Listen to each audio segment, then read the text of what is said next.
é tudo que a gente precisa para recebermos a plenitude do poder e das virtudes de Deus em nossa vida. Eu quero começar com um texto que está em 1 Pedro capítulo 2, verso 5, que diz assim: também vós mesmos, como pedras que vivem, sois edificados casa espiritual para serdes sacerdócio santo, a fim de oferecer sacrifícios espirituais agradáveis a Deus por intermédio de Jesus Cristo. A Bíblia diz que nós somos pedras lapidadas, retirados da fonte da nossa pedra angular, para que nós sejamos agora matéria-prima para a edificação do templo de Deus. Sabe, gente, quando a gente vai lá em Israel, nós ainda encontramos cavernas de onde as pedras eram retiradas. Em tremenda escuridão, nós vemos as marcas de onde elas eram cavadas e retiradas daquele lugar.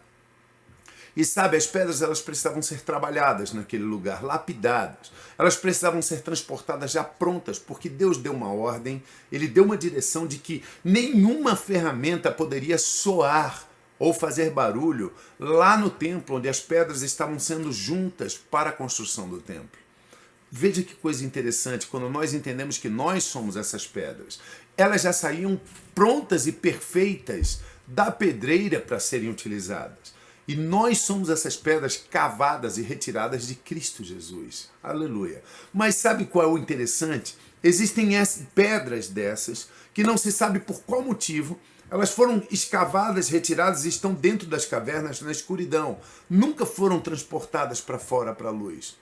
E eu acredito que existe, isso é uma ilusão, e Deus deixou de uma forma para nos mostrar que existem cristãos que foram cavados de Cristo, nasceram de novo, mas nunca saíram para a luz, para verdadeiramente construir o corpo digno, o corpo perfeito de Cristo.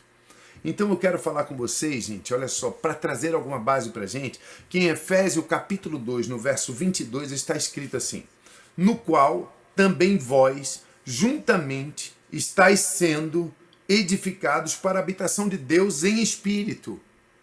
E esses versos vão trazendo base para que a gente entenda que essa obra que Cristo Jesus fez é para nos tornar a habitação perfeita do Deus vivo, do Espírito vivo de Deus. Veja, gente, em 2 Coríntios, capítulo 6, verso 16, no finzinho Deus diz: eu andarei com eles, eles serão meu povo, eu serei o seu Deus. Em 1 aos Coríntios, capítulo 3, verso 16, está escrito, Paulo diz assim, uma pergunta retórica: não sabeis vós que sois templo do Espírito Santo, santuário do Deus vivo, que habita em vós? Sabe, a Bíblia inteira traz essa revelação. Mas, na verdade, o verso que nós queremos tratar e usar como base está em Romanos capítulo 8, verso 10 e 11, que diz assim: se porém, Cristo, escuta bem, Cristo está em vós, presta atenção, gente, não diz que Jesus está em vós. Eu quero te chamar a atenção de vocês para que vocês entendam que a Bíblia fala que nós estamos em Jesus, mas Cristo habita em nós. Entende isso? Porque Jesus, ele já é um corpo, não existe um corpo habitando dentro de outro corpo. Então o Espírito de Deus habita no corpo de Cristo que somos nós. E nós, em espírito, habitamos em Jesus, no corpo de Cristo, e formamos esse corpo. E é preciso que você entenda isso. Então a Bíblia diz que se Cristo, o Espírito de Deus, está em vós, o corpo, na verdade, está morto, doente, por causa do pecado.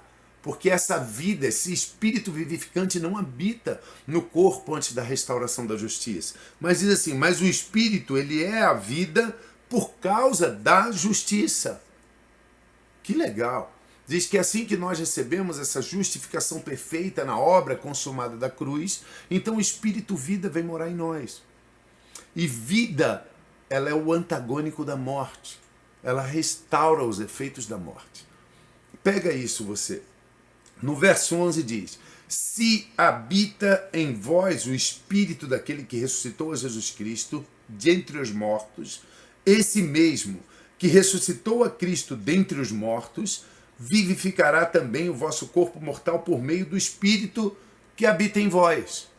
Olha, gente, o Espírito Santo um dia Ele entrou dentro daquela sepultura e passou dentro do corpo estraçalhado de Cristo. Quando era uma única ferida nas costas dele, quando seu rosto estava completamente desfigurado, quando todo o seu corpo era uma única chaga. Então o Espírito Santo passou dentro do corpo dele.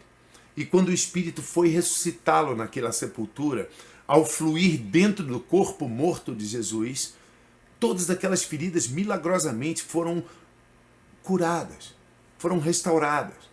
Células foram restauradas instantaneamente, milagrosamente. O corpo foi curado, o corpo de Cristo foi curado e regenerado milagrosamente e instantaneamente pelo poder do Espírito de Deus que fluía dentro dele.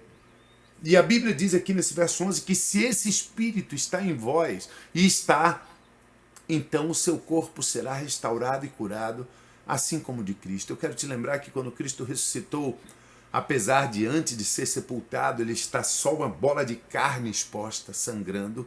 Quando ele ressuscitou mais lindo do que ele nunca foi. Um corpo glorificado.